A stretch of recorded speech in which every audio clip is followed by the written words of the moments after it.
Air sebagai Assalamualaikum sumber kehidupan warahmatullahi wabarakatuh. menyimpan potensi energi untuk menerangi negeri. Apalagi negeri kita adalah negara yang dipenuhi perairan. Potensi energi dari air ini sangatlah besar. Data dari PLN pada tahun 2021 tercatat ada 162 pembangkit listrik tenaga air yang beroperasi di seluruh wilayah. Apa itu energi air? Energi air atau hydropower merupakan energi yang dihasilkan oleh pergerakan air yang memutar turbin. Hydropower paling sering digunakan di Indonesia dengan memanfaatkan aliran air sungai. Lalu, berapa sih potensi hydropower di Indonesia?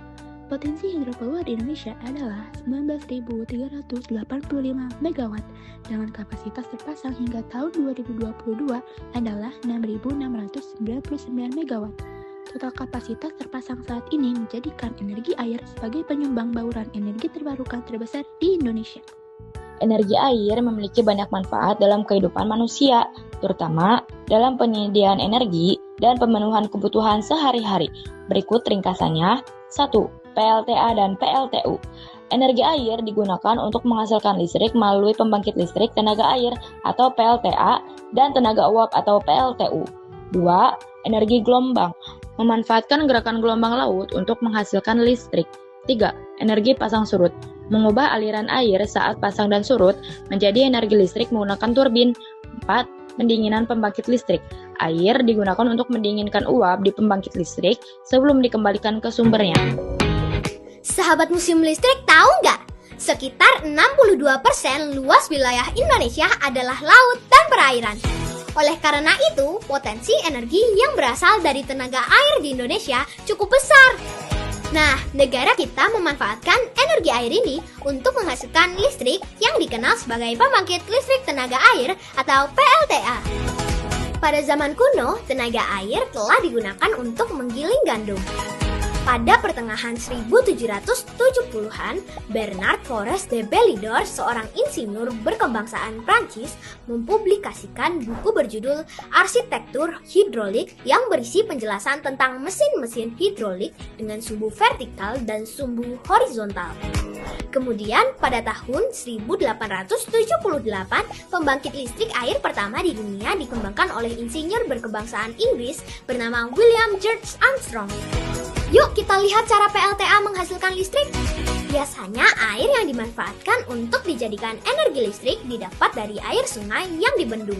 Pada bagian bawah bendungan dibuat lubang saluran air, dari sanalah air masuk ke ruang turbin. Turbin berfungsi mengubah energi kinetik dari gerakan air menjadi energi mekanik yang dapat menggerakkan generator listrik. Listrik yang dihasilkan generator akan dialirkan ke transformator yang kemudian diteruskan ke gardu induk. Energi listrik yang berasal dari energi kinetik air disebut hydroelektrik. Sahabat MLab, kalian tahu nggak? Indonesia memiliki PLTA yang sangat banyak dan menjadi PLTA terbesar nomor 2 se-Asia Tenggara loh. Letaknya di Waduk Cirata, Jawa Barat.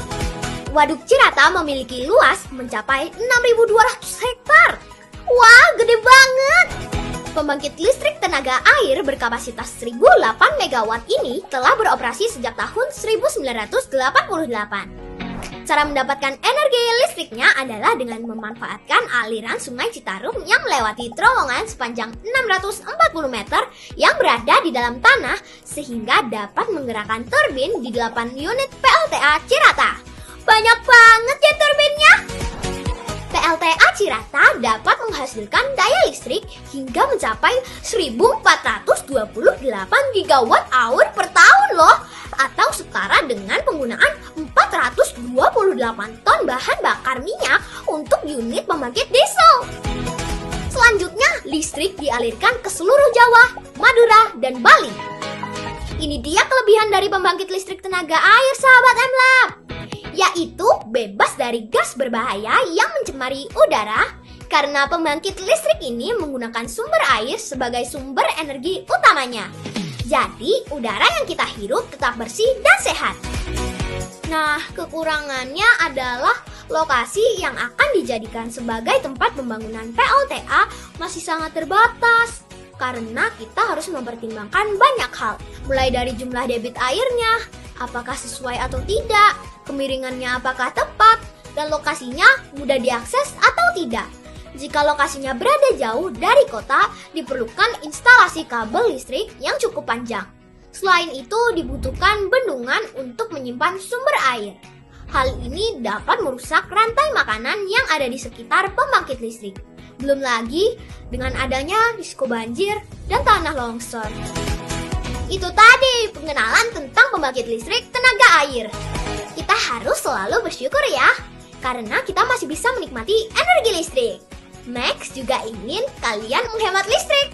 Matikan peralatan elektronik yang tidak digunakan. Nah, sampai ketemu lagi ya. Sampai jumpa.